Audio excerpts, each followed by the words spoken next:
Right.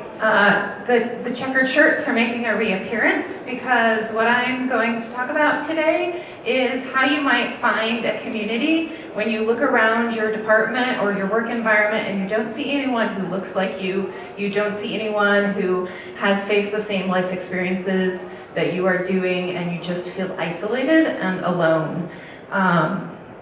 So I'm going to make the argument that you should look online to find a community. So I've been online for a long time, since I felt like an isolated high school student way back in the early days of the internet.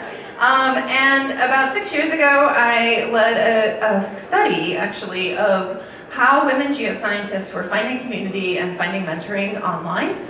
So here's a figure from the paper just representing our student respondents, and you can see that they felt like reading blogs, which was the big social media at the time, made their experience seem more normal, helped them feel more connected to other women scientists, helped them find a variety of role models.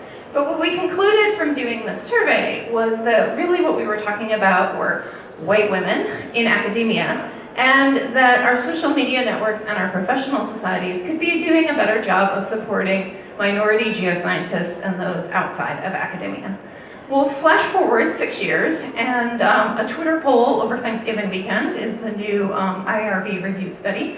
So I asked my Twitter followers and those on some other accounts, if you identify as being from an underrepresented group in the geosciences, has being on Twitter helped you find your professional community?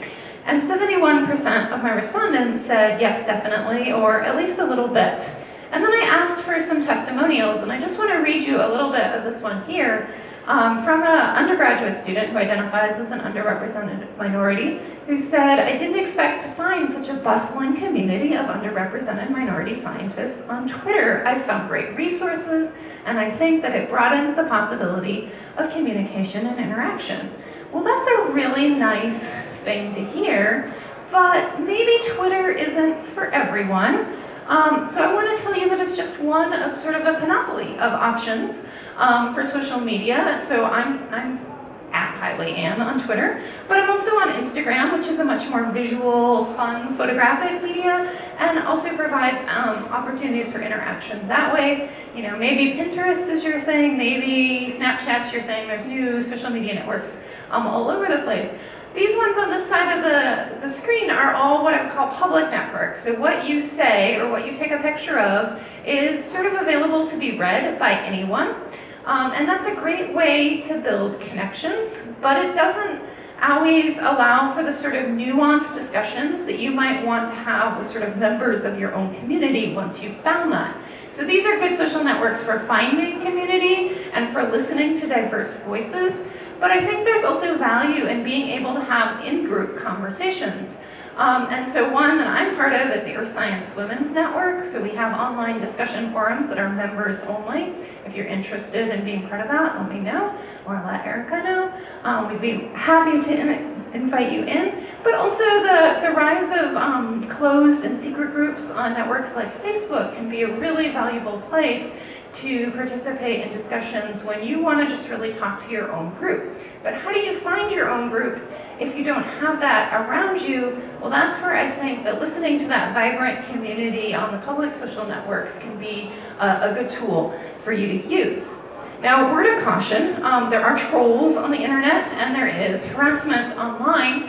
And so, you know, that can be a big deterrent. So here's a testimonial from a woman geoscientist who says that she self-censors. She doesn't tweet about climate change or social justice as much because she fears Twitter harassment. I want to tell you that that does happen, but there are plenty of people who talk about those topics and don't suffer from harassment. I'm one of them.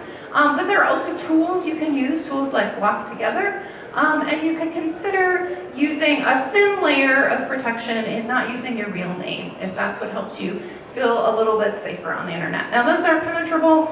People can figure out who you are, even if you don't, but it might allow you a little bit more comfort. And obviously, think about what you say when it goes on the internet. It's permanent. Are there other upsides besides building community? Absolutely. Job leads, finding collaborators. Getting answers to questions. The more scientists that are on Twitter and other social networks, the more cool things you can find out. Get productivity hacks and increase your visibility within your professional community. All those are good things for being on social media.